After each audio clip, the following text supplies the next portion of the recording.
An email dinged at 7 a.m., 3 paragraphs of vague feedback that detonated my stomach like a grenade. And suddenly my day belonged to imagined failure rather than actual facts or choices. I know that spiral intimately. The mental courtroom where we prosecute ourselves without evidence, forgetting that another person's words reflect their weather, not the climate of our worth. What if staying calm is not passive at all, but the boldest way to reclaim power, to choose response over reflex and keep our hands on the steering wheel of meaning? Today we explored detachment not from people but from reactions, drawing on the four agreements and simple mindfulness to turn triggers into teachers and preserve peace without abandoning courage. We will translate timeless ideas into workday moves, relationship resets, and even online sanity, because boundary erosion is real, and inner quiet requires clear, repeatable practices. You will hear quick stories from our community, a 30-second breath practice, and 6 tools to keep your peace when the world nudges you toward outrage economics. Here is the promise we are making today together. Nothing here asks you to be smaller, it asks you to be steadier. So your choices are not rented by someone else's mood. If your heart has felt too online, too observed, or too responsible for everyone's weather, you are exactly where you need to be for a generous reset. Let's step from the inbox minefield into intention with humor, honesty, and a toolkit that fits in your pocket wherever your day tries to borrow your peace. Let's begin with the four agreements. A compass for response over reaction, not spiritual wallpaper, but practical handles for real mornings, messy conversations, and the late night brain loop. Be impeccable with your word. Do not take anything personally. Do not make assumptions. Always do your best. 4 deceptively simple lines that unclench the jaw and reroute nervous energy into deliberate clarity. Impeccable does not mean perfect or precious. It means aligned with your values and reality, language as clean fuel, not fumes that fog your own windshield. Not taking things personally is not indifference, it is sovereignty. A refusal to outsource your state to someone else's projections, calendar stress, or unhealed history. Assumptions melt when curiosity enters, and your best is a moving target, not a cudgel, measured against today's battery level, not yesterday's fantasy sprint. We will pair each agreement with stories you sent us, real conflicts diffused by different words, better questions, and kinder self-expectations. So this is lived wisdom, not motivational wallpaper. As we go, notice your body. Is your jaw softening, shoulders lowering, breath lengthening? Detachment is physiological before it is philosophical. Let's place these tools where they belong, not on a pedestal, but in your pocket, for that next email, meeting, or midnight mind theater you would like to exit politely. Be impeccable with your word begins inside, with the voice you trust most, your own. How you narrate setbacks becomes the weather pattern your actions must fly through tomorrow. A listener told us she replaced "I blew it" with "I learned 3 things." Immediately, her energy shifted from self-punishment to problem-solving. Same event, different fuel, dramatically different trajectory. Impeccable language also means boundary language. Saying, I cannot take that on today, preserves collaboration without sacrificing yourself.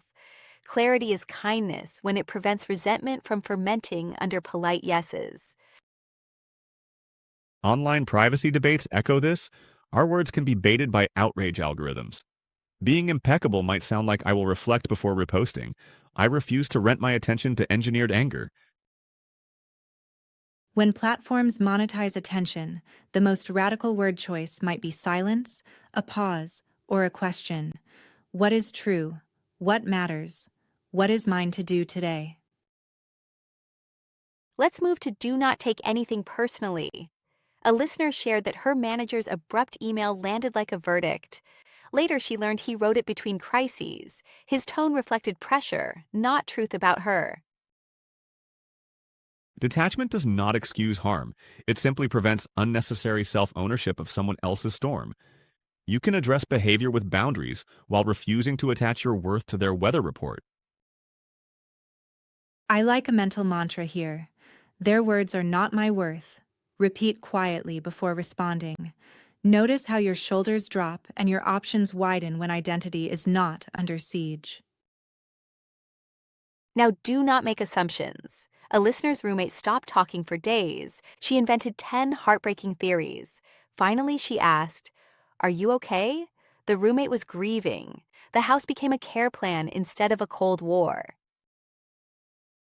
Curiosity is the antidote to invented catastrophe. Questions like, what did you intend? What do you need? What am I missing? Transform a standoff into shared reality building instead of parallel fantasies.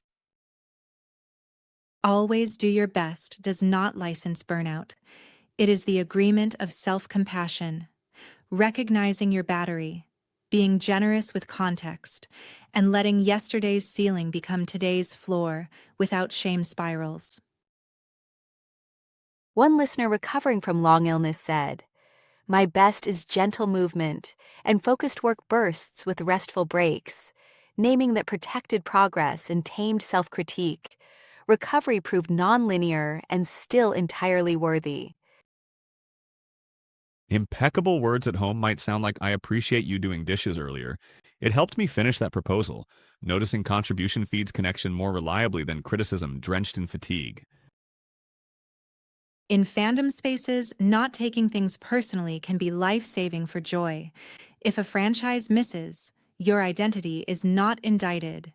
You can critique and still keep your wonder intact. After a disappointing season, a listener set boundaries, muted threads after midnight, journaled what values she wanted reflected, then re-engaged with creators more constructively. Detachment brought both clearer critique and more sleep. Assumptions also drive climate stress.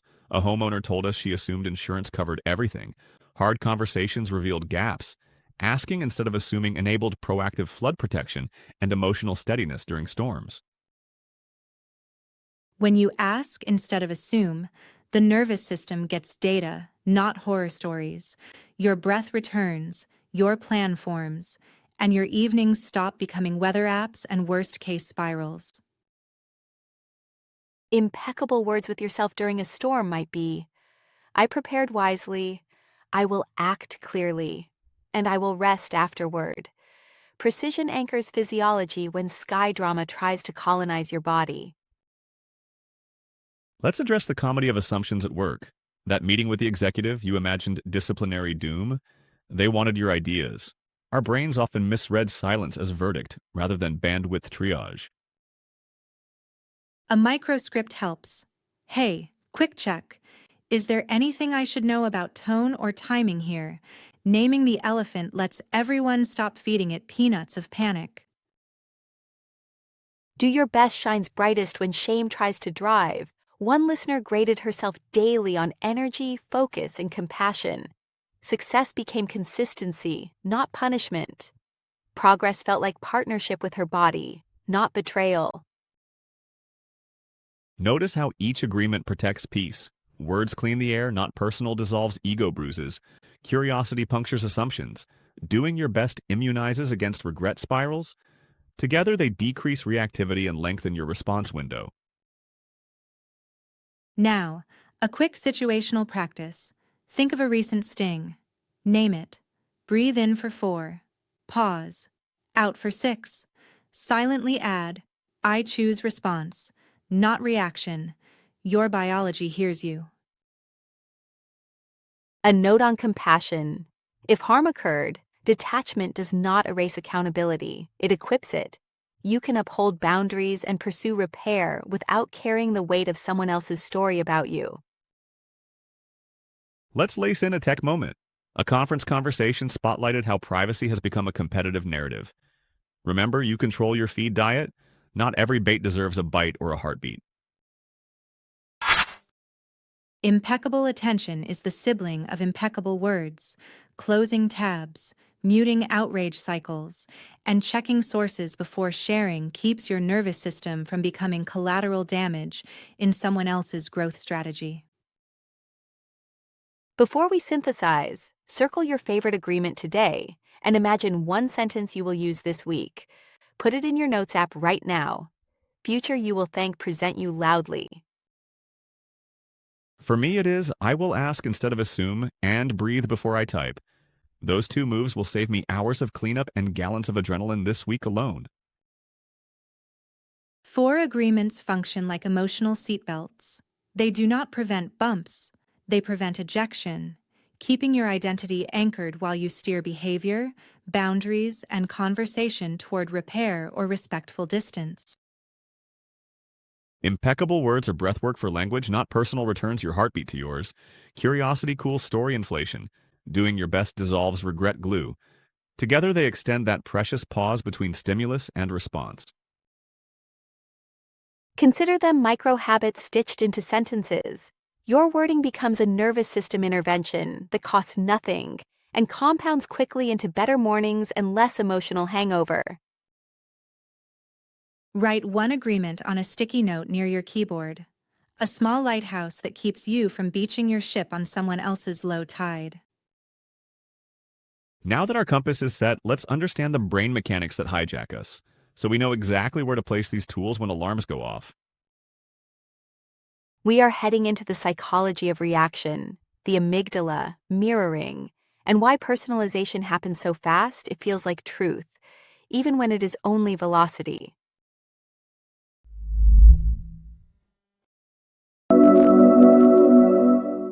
Take a breath as we cross the bridge. We will peek under the hood of your beautiful brain and befriend its alarms rather than battle them.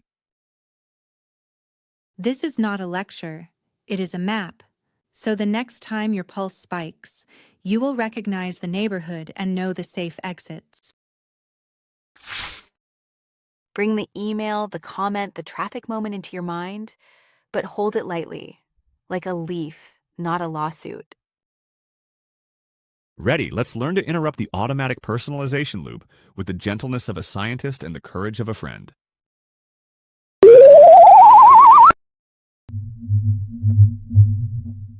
Our brains are prediction machines. The amygdala scans for threat, sometimes mistaking discomfort for danger, protecting the ego as if it were life itself, which makes neutral moments feel like personal attacks. Emotional mirroring adds gasoline. We unconsciously match tone and posture. A clipped sentence invites a clipped reply, unless we insert awareness, which interrupts the loop and invites a different dance. Self-concept threat is the sneakiest. When feedback grazes identity, the alarm screams, "I am unsafe." We defend, deflect, or disappear, unless we remember identities can breathe without collapsing. Mindful awareness reroutes blood flow from alarm to clarity. That pause we practiced gives the prefrontal cortex a seat at the table. You regain steering and stop riding shotgun with panic. So we will teach 6 tools: mindful detachment, healthy boundaries, mantra repetition, self-reflection, gratitude practice, and visualization. Each one is short, portable, and powerful under pressure. We will even do a 30-second guided breath. Your nervous system will feel the difference before your mind writes the essay, and that is the point. As we practice, remember the promise: calm is not control over others. It is deep agency over yourself, the most reliable power you possess today. Grab a note app or a scrap of paper, choose one tool to try in the next trigger you meet, and we will build a small experiment together this week. Tool 1, Mindful Detachment. Start with breath box. In for 4, hold for 4, out for 6, repeat 3 times, then ask, what story am I telling? What else could be true? A listener used this before replying to a critical text. Breathing bought time, reframing revealed alternative motives. Her reply asked clarifying questions. Conflict shrank from wildfire to manageable campfire. Tool 2, healthy boundaries.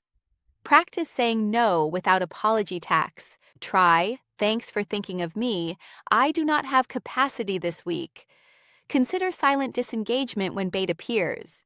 No reply is sometimes a graceful reply. At work, boundaries sound like, I can deliver Friday, not Wednesday. Here's what that enables. Boundaries protect quality and calm, not just calendars. Tool 3.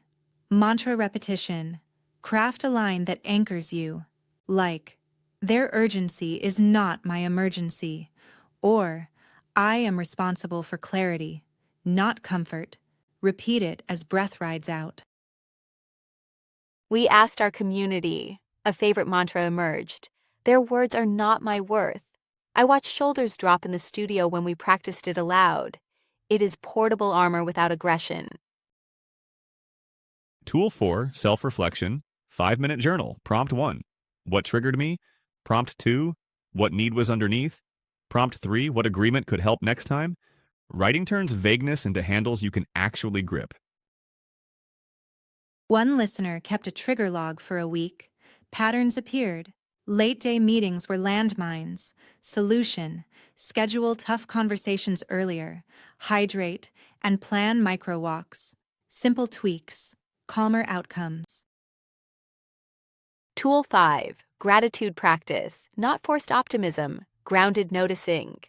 When irritation spikes, list 3 stabilizers in the scene: a supportive colleague, a clear brief, a working kettle. Gratitude resets perspective without denying reality. A business owner swore by gratitude huddles after storms. Inventory confidence alongside damage. Our brains balance sheets then read ready rather than ruined. Action rises when helplessness declines. Tool 6. Visualization. Picture a protective bubble, permeable to truth and care, impermeable to projections and bait. See words arrive, soften and fall, while your breath stays even. Let's do our 30-second breath. Sit comfortably. Inhale 4. Hold 2. Exhale 6. Repeat. Silently add soft body, strong boundaries. Feel the exhale write calm into your ribs. Notice the micro gap opening between sensation and story. That is where intentional response lives. Your prefrontal cortex is back online, steering kindly, firmly, and clearly. Let's apply tools to digital overwhelm. If privacy headlines spark panic, try mindful detachment and boundaries.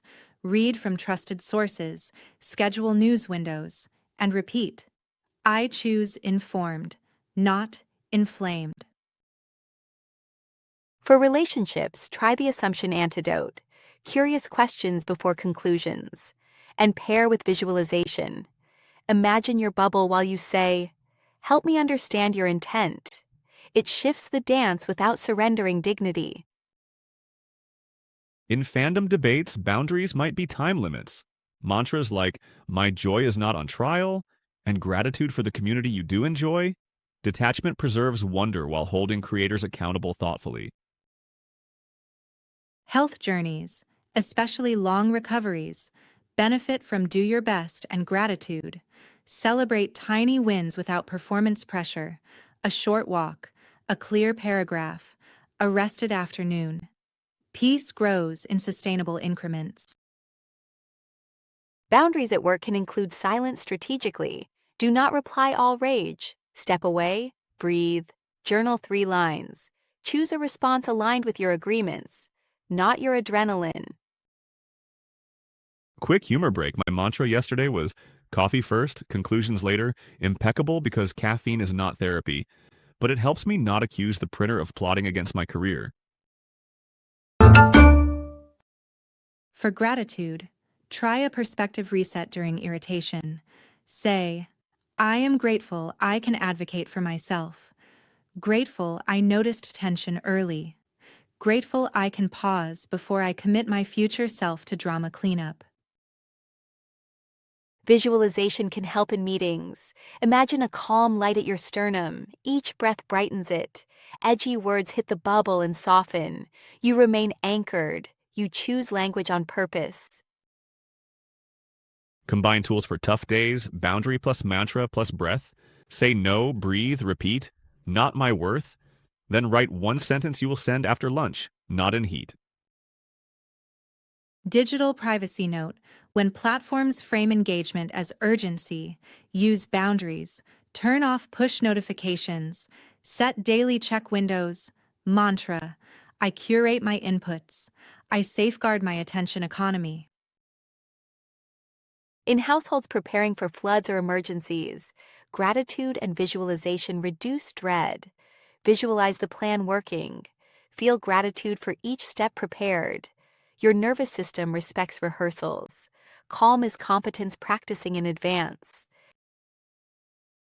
Let's scaffold your week challenge. Pick one tool to apply in a triggering moment. Jot what you felt before and after. Share a short reflection with someone you trust or our community space. Remember, detachment is an active stance. It enhances empathy because you are not busy defending yourself. You can finally hear the other person and still protect your boundaries. Mindful breath creates the pause. Impeccable words fill it. Boundaries protect it. Mantras stabilize it. Reflection guides it. Gratitude warms it. Visualization strengthens it. Together, they transform reflex into responsibility. Your nervous system learns through repetition, not lectures. Tiny, consistent reps change your baseline. Calm becomes familiar. Outrage becomes optional background noise you do not invite into your living room. If you forget and react, welcome to being human.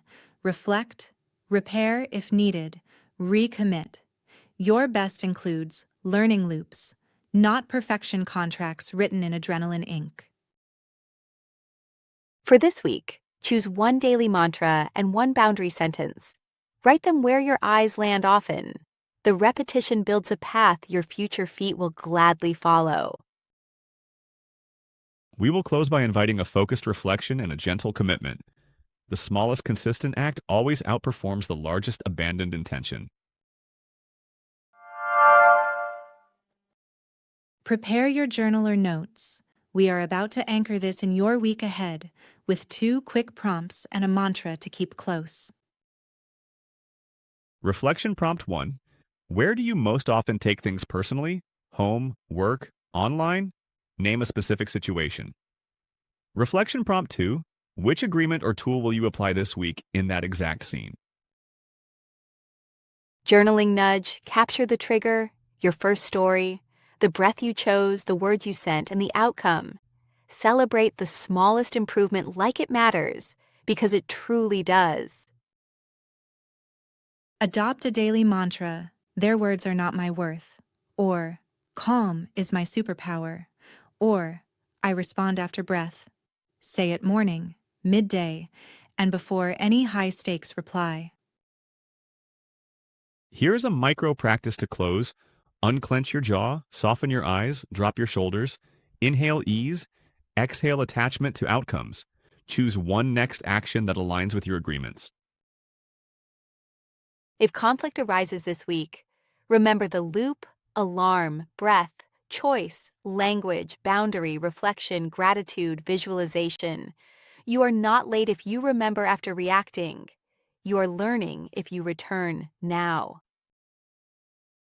Commit to the 1-week Mindful Detachment Challenge. Apply one tool in a triggering moment, jot the result, and share your reflection with a friend or community. Momentum loves company. Remember, true strength is calmness, not control. Your peace does not depend on others behaving well. It depends on your response being grounded, compassionate, and clear. Your attention is a garden. Tend it deliberately. Nourish what you want to grow. Starve the weeds of outrage. Water the roots of clarity, courage, and compassion. We cannot promise calm weather. We can promise better sails, stronger hands, and a kinder captain. You, steering with agreements and tools that keep your peace intact. Peace is not found in others' behavior. It is created in your response. May your words be impeccable, your heart unhooked from projections, your questions curious, and your best compassionate today.